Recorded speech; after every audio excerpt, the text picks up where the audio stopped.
Okay, first off, I want to apologize for not being in today.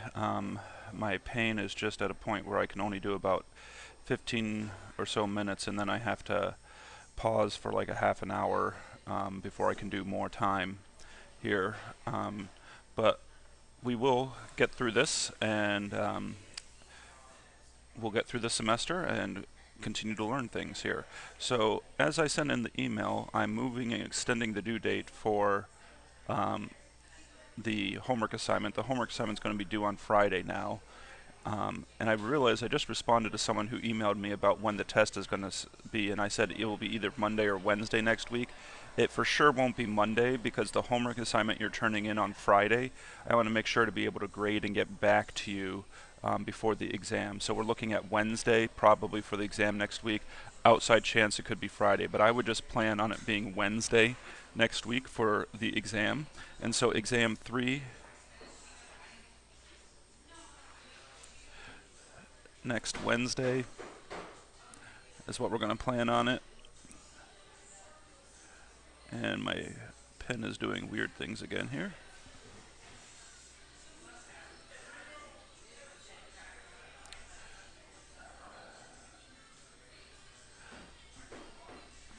Next Wednesday, and it will cover chapter, I believe we're be doing chapter 6 and 7.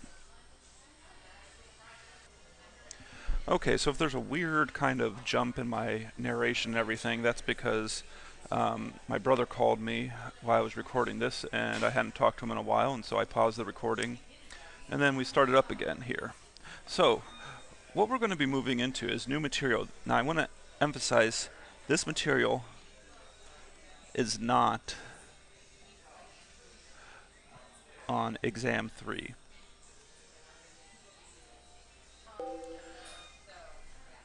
Alright, so what we're going to be starting to look at is we're going to be looking at LC circuits and RLC circuits. Now, before we start looking at those, we're going to take a break from circuits and do some differential equations.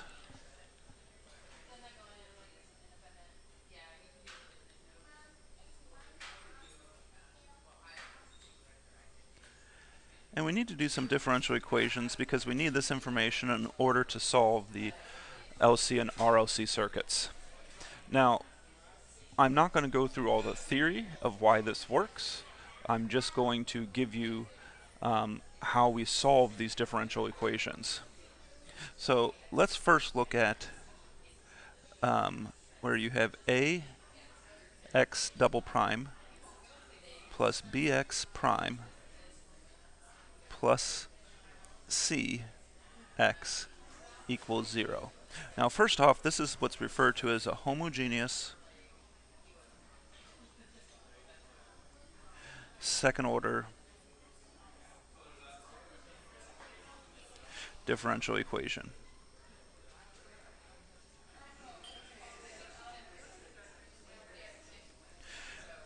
And of course the second order is because I've got two derivatives. Homogeneous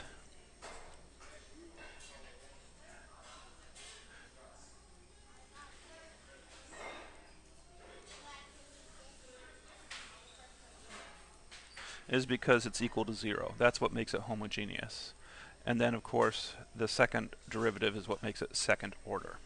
And it's a differential equation. Now I'm just going to talk about how to solve these differential equations. We're not going to talk about the theory on why these works for the solutions. Again, that's something reserved for the differential equations course, which you will learn in more detail when you take the differential equations course. Alright, so let's look at here what we have here. What we have here is when you have the differential equation, you form the characteristic equation.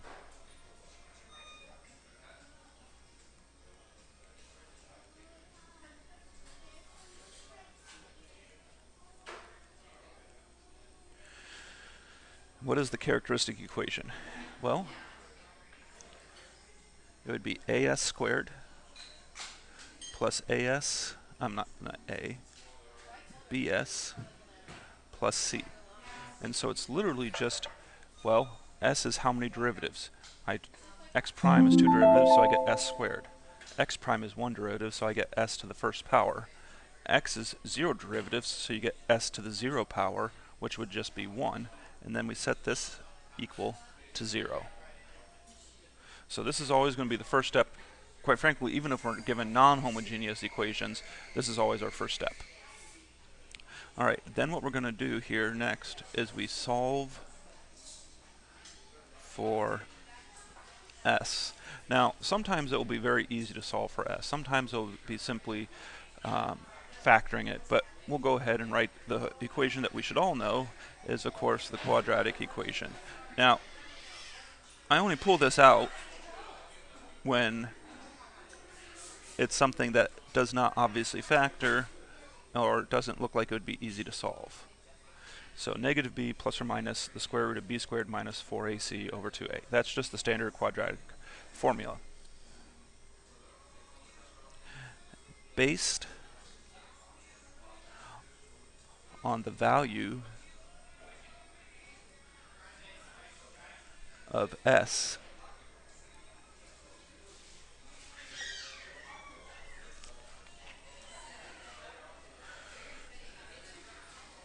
we get one of 3 forms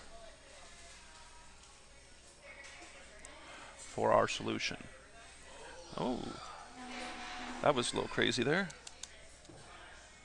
Suddenly put in a bunch of tabs.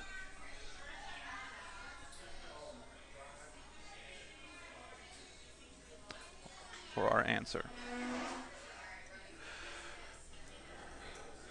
So we get one of 3 forms. So now we have to figure out which one of those 3 forms are and also talk about it here. So first off, the first case here, and this is the one I typically remember first. I mean, it doesn't necessarily matter what ones they are in, and what order I should say, is that S1 and S2 are distinct,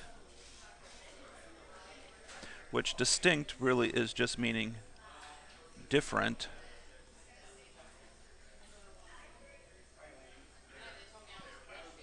real numbers. So the form of the answer then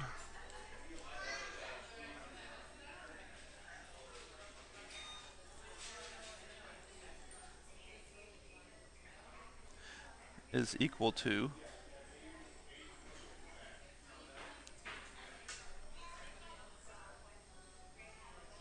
A1 e to the S1 t plus A2 e to the S2 t. Now, as I said, there's a way you can prove this. We're not going to bother proving it. Again, that's what a differential equations course is for, but that's the form of our answer. So if you get 2 distinct real numbers, you get your answers A1 e to the S1 t plus A2 e to the S2 t. And then A1 and A2 are determined from initial conditions.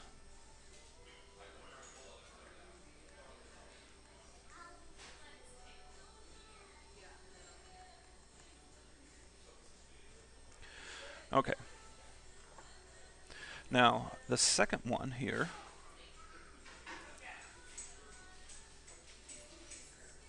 is S1 equals S2.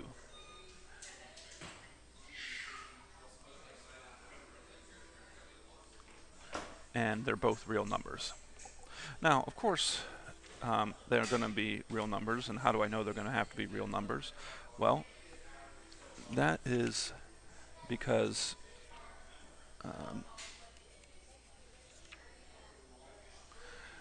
I'm given real coefficients. So if I'm given real coefficients, they have to be real numbers.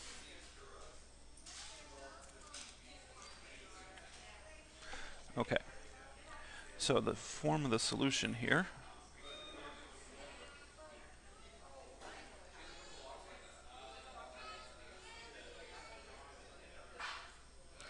is A1 E to the S1T. I mean, I could write S2, they're the same thing though.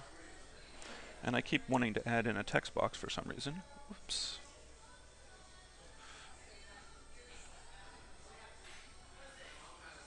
Plus A2 T E to the S2T. Now this should be familiar to you because in our homework from chapter 6, in fact I'm flipping my textbook back here to look at the homework from that section.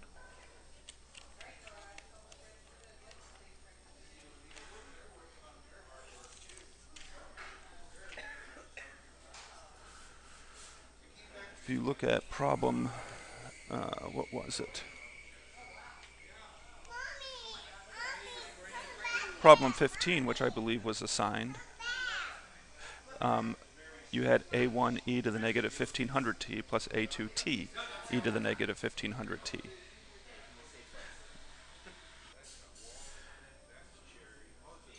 The third form is where S1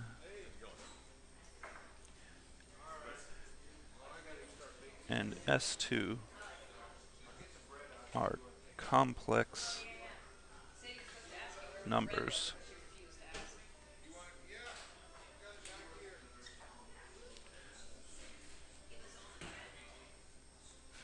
The other thing that's important here is they will be complex conjugates. And that's because my A, B, and C are real numbers. So the form of my answer here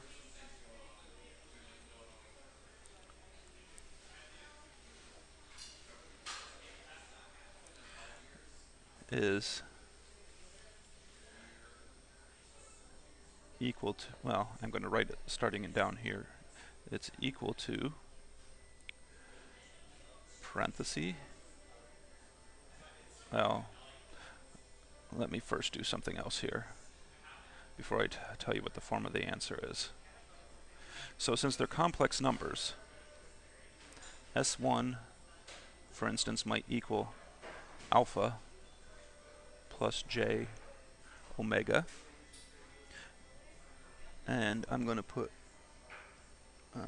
just omega. And then S2 would equal alpha minus j omega. Now, these alpha and omegas, when we get into this more, when we start looking at circuits, actually have special names associated with them. This omega here is not energy. This is actually the resonant frequency. And this is something that's, I believe, and we'll double check it when we go on, is something's called the Neper frequency. Or I believe it's also called the damping ratio, but I don't want to put that down because I'm not 100% sure if I'm remembering that correctly. But if you have this, your form of your solution then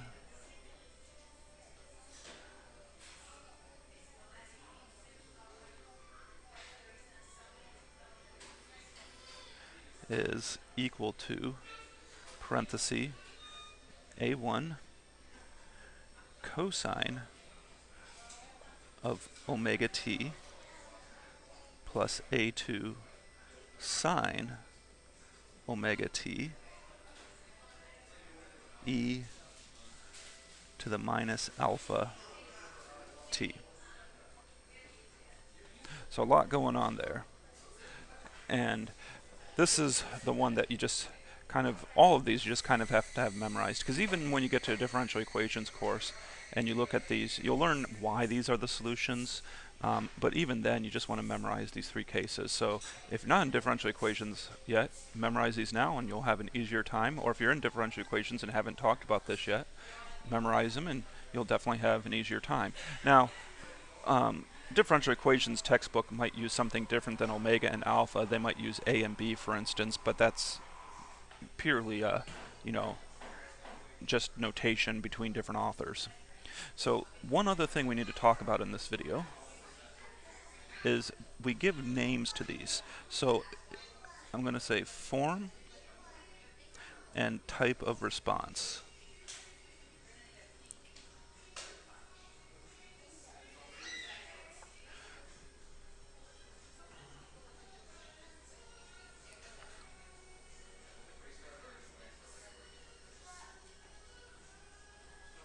So the form here, this is A1 e to the S1 t plus A2 e to the S2 t. And the type of response that this has, this is what's called overdamped. And these names actually come from mechanics. And I'm just going to, if I can get this back off here, I'm just going to draw a little bit of a graph here. And let's just say it's not equal to 0. Oh, actually, let's go ahead and say it's equal to 0. That'll be easier. So you have some initial value.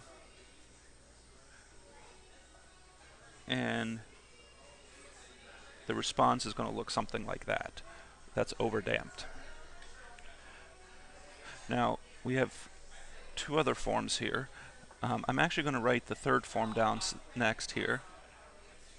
So we have A1 cosine omega t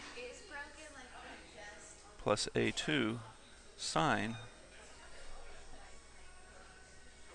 omega t e to the minus alpha t.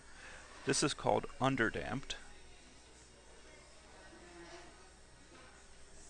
And the graph of this one, I didn't make my table very well here. The graph of this one is going to look something like this.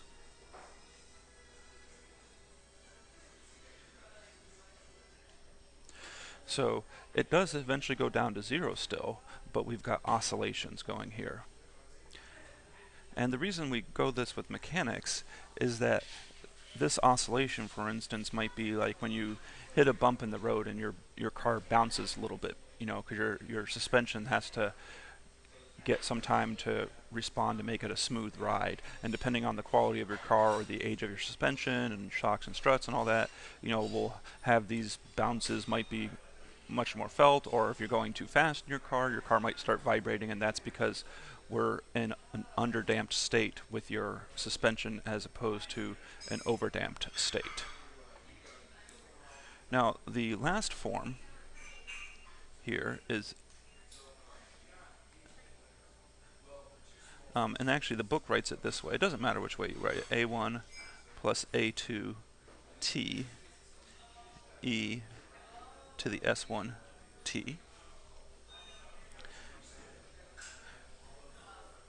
And this one's response is hard to draw and make it look different than the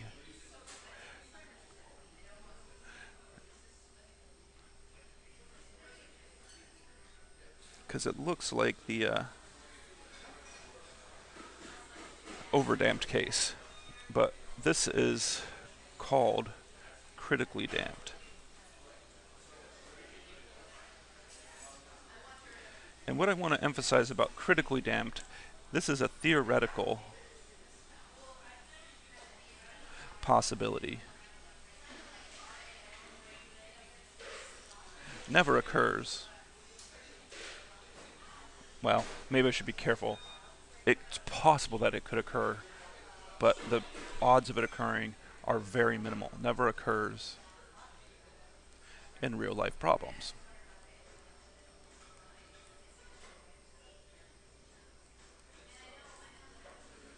Why does it never occur in real life problems? Because critically damped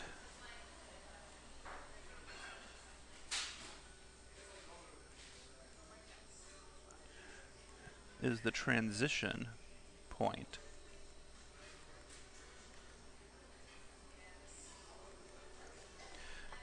between overdamped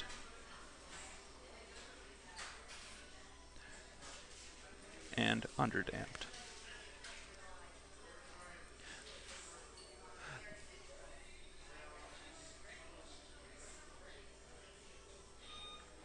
And that's really why we're interested in this theoretical possibility, is that it's the transition point, because sometimes you're going to be designing circuits so that you want to make sure you're never in an overdamped situation. So you could say, well, what's the minimum value for a resistor so that you never get into overdamped?